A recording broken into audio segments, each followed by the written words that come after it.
Sir வணக்கம் sir. என்னப்பா sir நீங்க அந்த பொன்னியம்மன் கோயில்ல மேனேஜர் இருக்கீங்களா சார்? ஆமா, அதுக்கு என்னப்பா? சார் அந்த கோயில் வாசல்ல கடை போட விஷயமா உங்கள்ட்ட பேசணும் சார். என்ன பேசணும்? புருஷன் உடம்பு முடியாதோ சார், அவரால சரியா வேலைக்கெல்லாம் போக முடியாது சார், சரியான வருமானம் இல்ல சார். அதுக்கு நான் வேலை வாங்கி தரணுமா? என்னால முடியாது. அதெல்லாம் இல்ல சார், அதெல்லாம் இல்ல சார்.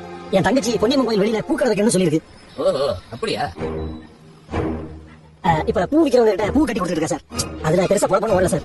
அதான் சின்னதா ஒரு கடை வைக்கலாம்னு. சின்ன குழந்தைங்க வேற 2 பேர் இருக்காங்க சார். சரி, அதுக்கு நான் என்ன பண்ணணும்? கோவில் வெளியில இருக்கிற பூக்கடைய தூக்கிட்டாங்கன்னு கேள்விப்பட்டேன் சார். இப்ப அந்த இடம் காலியா தானே சார் இருக்கு. அதான் உங்ககிட்ட பேசலாம்னு. அப்படி நினைச்சு ஒண்ணு போட முடியாதுப்பா. அதுக்குன்னு சில ப்ரொசீஜர்லாம் இருக்கு சார். எல்லாம் தெரியும் சார். இந்த மாதிரி விஷயத்துல என்னென்ன ரூல்ஸ் இருக்குன்னு எனக்கு நல்லாவே தெரியும் சார். நீங்க மட்டும் கொஞ்சம் மனசு வச்சா ஸ்மூத்தா நடக்கும் சார். கொஞ்சம் செலவாகுமேப்பா. சார் அதெல்லாம் பார்த்து பண்ணிக்கலாம் சார். நீங்க எவ்வளவு ஆள் மட்டும் சொல்லுங்க சார். உன் தங்கச்சிக்கு கணக்கு பர்மிஷன் கொடுத்துறேன். அந்த காசை நீ கொடுத்துரு. சார் 10,000 சார், கொஞ்சம் குறைக்க முடியுமா சார்? இதுவே கம்மிதான். ஏதோ ஏழைங்க போய்க்கிட்டே நானே கம்மியா வாங்குறேன்.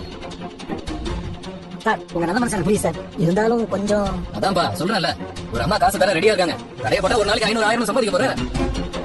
கேட்டதை கொடுத்தா உனக்கு தரேன், இல்லன்னா விட்டு. இல்ல சார் 10,000 தானே கொடுத்துறேன் சார். வேற ஏதாவது? வேற என்ன, கடையை போட்டு எவ்வளவு வேணாலும் சம்பாதிங்க. ஆனா மாசம் 2000 என் கைக்கு வந்துடும். ஏதாவது விசேஷம் சொல்லுவேன், பூ என் வீடு தேடி வரணும். கடையை போட்டு அப்புறம் தர முடியாதெல்லாம் சொல்லக்கூடாது. எல்லாம் கரெக்டா செய்யணும் சார். அதெல்லாம் சிறப்பா செஞ்சிடலாம் சார், அதை பத்தி கவலைப்படாதீங்க சார். என் தங்கச்சியை கூட்டிட்டு பணத்தை ரெடி பண்ணிட்டு கோயில் வந்து பாக்க சார். கோயிலுக்குலாம் வேண்டாம், பணம் கொடுக்கும்போது இங்கே வந்துரு. சார் இவன் லஞ்சம் வாங்குறது கன்ஃபார்ம். அது மட்டும் இல்லாம இந்த வெண்ணைக்கு மாசம் 2000 கப்ப வேற கட்ட மாட்டான். அது மட்டும் இல்லாம பூ பழம் இதெல்லாம் கொடுக்க மாட்டான். தாராளமா அவன் வாயிலே உட்காண்டா. இவன் போதுங்க, திரும்ப வச்சிடலாம். என்ன இது?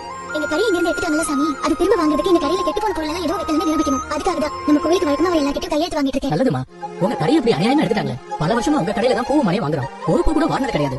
கெட்டு போன பொருள் நீங்க விக்கிறது இல்ல, இது எல்லாருக்குமே தெரியும். அந்த ஆபீசர் சொல்லி தான் கடையை எடுத்ததா சொல்றாங்க சாமி. புதுசா வந்திருக்காருமா, அவருக்கு ஏதாவது தெரியுமா இல்லையான்னு கூட தெரியல. யார் பேச்சையும் கேட்டுதான் அப்படி பண்ணிருக்காரு. நானும் போய் பேசி பார்த்தமா, ஆனா அந்த ஆபீசர் கேட்கற மாதிரி இல்லமா. நீங்க இப்ப செய்யறதா சரி, குடும்ப நானும் கையெழுத்து போட்டுறேன். இங்க நீ ஒண்ணு கவலைப்படாத மீனா, அம்மா இருக்கா, உன்னை கைவிடவே மாட்டா. நல்லதே நடக்கும். சொல்லுவீனா, நீங்க எப்பவுமே இந்த கடையில தானே பூ அர்ச்சனை பொருள் எல்லாம் வாங்குவீங்க? ஆமா, ரொம்ப நாள் உங்க கடையில தான் வாங்கிட்டு இருக்கோம். நாங்க கெட்டு போன பொருள் எல்லாம் விக்கிறோம்னு சொல்லி கடையை தூக்கிட்டாங்கக்கா. கேள்விப்பட்டோமா? இது வரைக்கும் உங்க கடையில அந்த மாதிரி எதுவும் பண்ணது இல்லையா? அது நிரூபிக்க தான் எல்லாத்தையும் கையெழுத்து வாங்கிட்டு இருக்கேன். நீங்களும் கையெழுத்து போட்டு தரீங்களா? 3-4 வருஷமா சந்திரமா கடையில தான் பூவு அர்ச்சனை பொருள் எல்லாம் வாங்கிட்டு இருக்கோம். ஒரு நாள் கூட கெட்டு போனதோ வாடி போனதோ அவங்க விக்கல.